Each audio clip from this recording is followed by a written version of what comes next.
Hello সবাইকে, কেমন আছো তোমরা সবাই? আশা করি সবাই খুব ভালো আছে, আমিও ভালো আছি। আজ দিনটা শনিবার, আজ জন্মাষ্টমী, তাই আমি অনেক সকাল সকাল উঠে গেছি। উঠে পর মেয়েকে আর ওর বাবাকে নিচে পাঠিয়ে দিয়ে বিছানাটা আমি গুটিয়ে নিচ্ছি। ঘুম থেকে উঠেই আগেও বলেছি আমি বিছানাটা আগেই গুটিয়ে নিই, তারপরে আমি নিচে নামি। আমার অনেক দিনের ইচ্ছে ছিল যে মনের মতন একটা ঠাকুরঘর বানাবো, তারপরে গোপাল নিয়ে আসবো। কিন্তু আমাদের মনের মতন তো সব কিছু হয় না। জন্মাষ্টমীর 2 দিন আগে হঠাৎ বসে বসে মনে পড়লো না, মনটাতে হলো যে না, গোপালকে আনবো করছি, নিয়েই আসি। তারপর যদি গোপালের ইচ্ছে হয় তখন হবে ঠাকুরঘর মনের মতন। উনি যা ঠিক করে রেখেছেন তাই হবে, আমাদের ভাবনাতে আর কি হয় বলুন।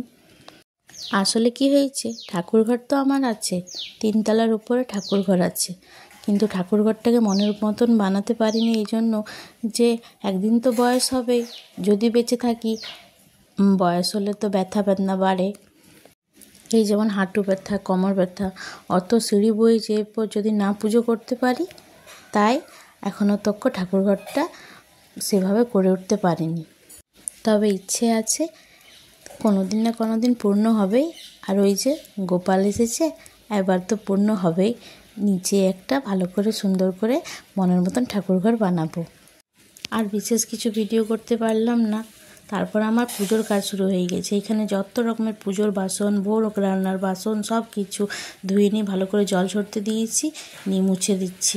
আর ছেলে ভিডিও করে দিচ্ছে, আমি হাসছি যে আমার আজ একটু সময় নেই।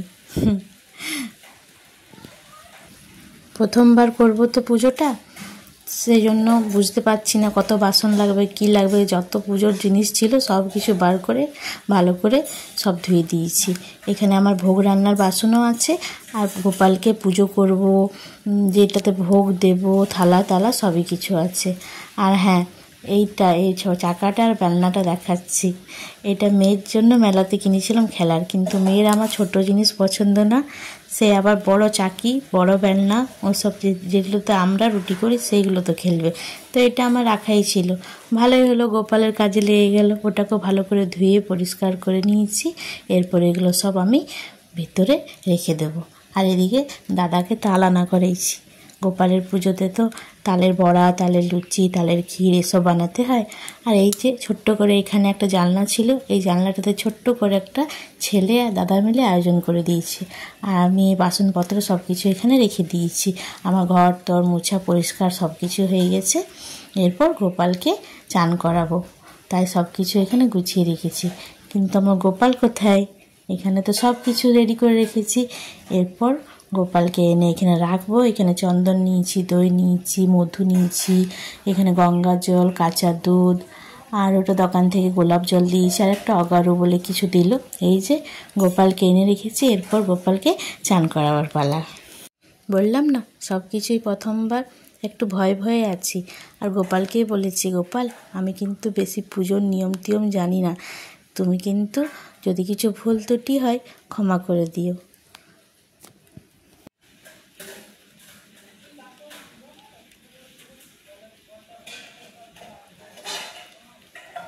আর এত কিছুর মাঝে মেয়ে নেই, মেয়ে এগুলো দেখছে, ভাবছে মা এগুলো কী করছে, আর এটা ছুঁচ্ছে, এটা নাড়ছে, বাসন ধুচ্ছে, মানে বাসন আমি ধুচ্ছি তো বাসনগুলো ছুঁয়ে দিচ্ছে, এমন করছিল। তাই ওকে চান টান করে খাইয়ে দাইয়ে পাশের বাড়িতে দিয়ে এসেছি। আর এদিকে আমি, ছেলে আমার ভিডিও করে দিচ্ছে, আর আমার দেওয়ারের ছেলে ঋদ্ধিও দাঁড়িয়ে দাঁড়িয়ে দেখছে, আর আমি গোপালকে চান করাচ্ছি।